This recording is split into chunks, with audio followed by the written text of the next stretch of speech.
of mine is the owner of the team. He's a fantastic business person, a young guy, and I think it's got the longest string of ownership of just about any sports franchise, but does have the record in soccer. It's John Elkman. I think you know John Elkman is a man that has done a fantastic job in the automobile industry, comes from a lineage of winners. And you have Johnny Infantino, as you know, and he's going to have the World Cup here. We have a game tonight. The game is, where is it, over in D.C., the stadium? Here, yeah, Holyfield. And it's totally sold out, I hope. Oh, of course, yeah. Okay, good. Well, and you have two great American players on this team. And would you just, where are you by American players? Around here. Fantastic, so good luck. Thank you. I hope you're going to be the two best players on the field. Well, I just thought you might want to ask questions, anything about the World Cup or the game tonight, but anything about the World Cup would be great, and Johnny's right here. So, anybody have any questions? And I hope you like the. Well, I'm a little, you know, he's a friend of mine. It's hard to go against him, to be honest with you. But they have a good team. Who are you playing tonight? We're playing against the Emirati team. Oh, that's good. Yeah, That's strong. good. Well, they spend a lot of money, right? They pay a lot of money, yeah. It's probably, is it a strong team, good team tonight? Yeah, you All guys- teams are good. It's the best teams in the world who are here in America. Right, Johnny, you think? Best teams in the world are here. That's well, we raised the American flag for you guys today. Well, It's it's quite a historic day. Looks nice out there, doesn't it? Beautiful. Even you agree, right? I think so. Do you agree? No. Most of you agree. So, do you have any questions, please? Do you know the latest on the evacuations out of Israel, Mr. President? Have No. you been updated on that? No, we're having a meeting in an hour. We have a meeting downstairs in 1 hour. Yeah. Mr. President, on Iran, if regime change does happen there, if the regime falls, do you have a plan for what you think would happen? I have a plan for everything, but we'll see what happens. Got a ways to go. They should have, look, they should have made the deal. I had a great deal for them. They should have made that deal. 60 days we talked about it, and in the end they decided not to do it, and now they wish they did it. And they want to meet, but it's, you know, it's a little late to meet, but they want to meet, and they want to come to the White House. They'll even come to the White House. So we'll see. I may do that, but it's a shame it could have been done the easy way. Do you think the regime there could fall? Sure, anything could happen, right? Of that, sure, that could happen. Yeah, Mr. please. President, the Senate Judiciary Committee is holding a hearing on who exactly was running the White House under Joe Biden. Who do you think that was? I think the auto pen ran the White House. You know, we have an auto pen president before me. I think it's one of the greatest scandals in the history of this country, one of the biggest scandals. He wasn't making a decision. He was never for open borders where people came in from all over the world, from prisons and gangs and drug dealers and all of that, the mentally insane. He was never for that. He was never for open borders, and he was never for, if you think, he was never for transgender for everybody, or men playing in women's sports. You know, he was never for that. Have you ever had women? Could a woman make your team, fellas? Tell me. You think? You're being nice. What do you think? Think a woman could make the team? General managers, what do you think? Difficult. You don't say it. Close. We have a very good women's team now. You do have, right? But they should be playing with women, right? You know, it's one of those things. One of those things. See, they're very diplomatic. As you're making your decision on Iran, obviously there's been a change from when you were pursuing a diplomatic negotiation. Yeah. Now you seem very open to the idea of potentially taking U.S. action. Obviously you're not going to tell us that. Can you walk us through what contributed to that change, how you got to where you are in making your decision now? Well, I think it started the first night. I mean, you know, that first night was devastating. And it really knocked the one side off, as you know. It was a devastating evening, day. And it's pretty much proceeded that way. I have a meeting in the war room in a little while, situation room, as some people call it. So we're going to meet. We're going to see. We're in the midst of it's a terrible thing. I hate to see it. I hate to see all that death, so much death and destruction. But death primarily is what I hate to see. Does that mean you haven't made a decision yet on what to do?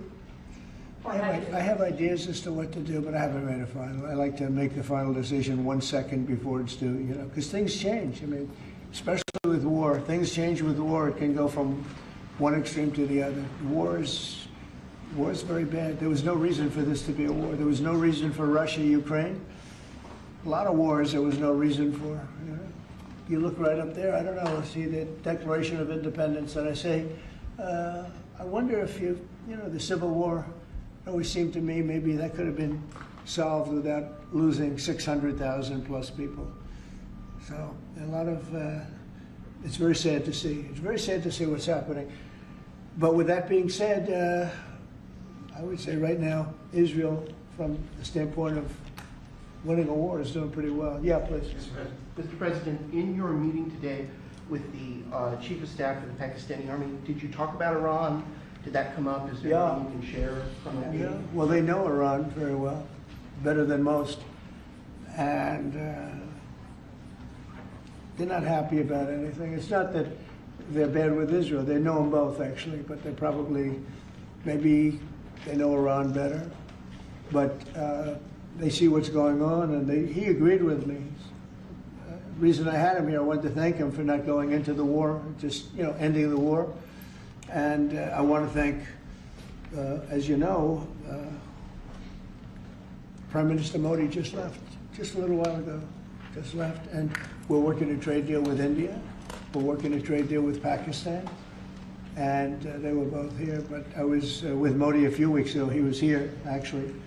But now we speak to him. And I'm so happy. There was a deal that two smart people, plus, they have people on their staff too, but two very smart people decided not to keep going with that war. That could have been a nuclear war. Those are two nuclear powers, big ones, big nuclear powers, and they decided that. So I was honored to meet him today. And if I can, Mr. sir, and for anyone who may want to answer, how has the travel bans from certain countries affected fans maybe coming in for the games, or is that not a consideration? Johnny, go ahead. Yeah, no, it's not a concern for us. For the games now in the Club World Cup, everything has been done in a very smooth way. We have an excellent collaboration, of course, with the president, but with the task force in particular.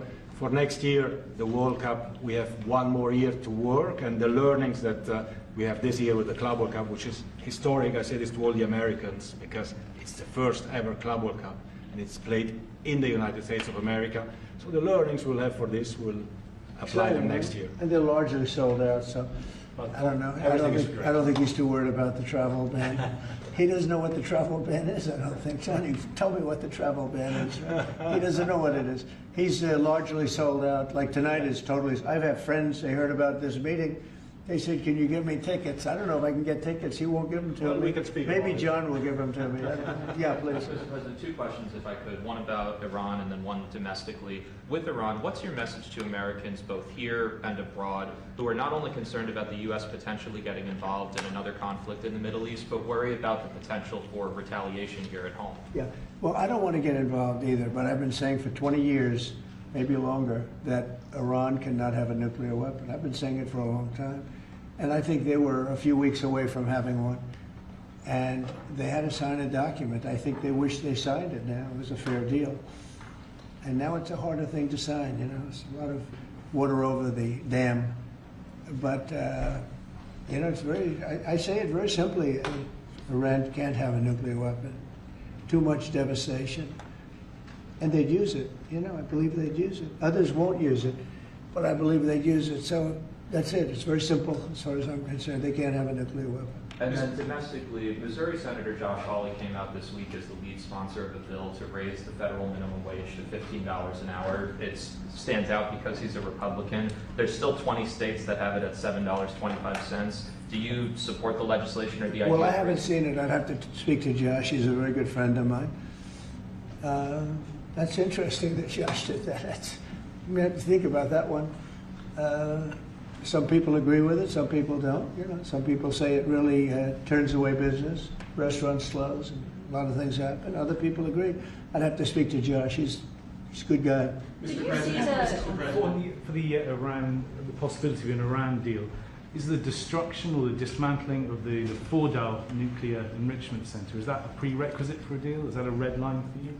No, it's just something that people talk about having. We're the only ones that have the capability to do it, but that doesn't mean I'm going to do it at all.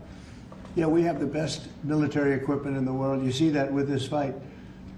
We have planes that are undetectable, flying around like, you know, nobody's able to see them. Stealth. You guys want to be stealthy tonight. You know, you can be stealth, you'll never lose, right?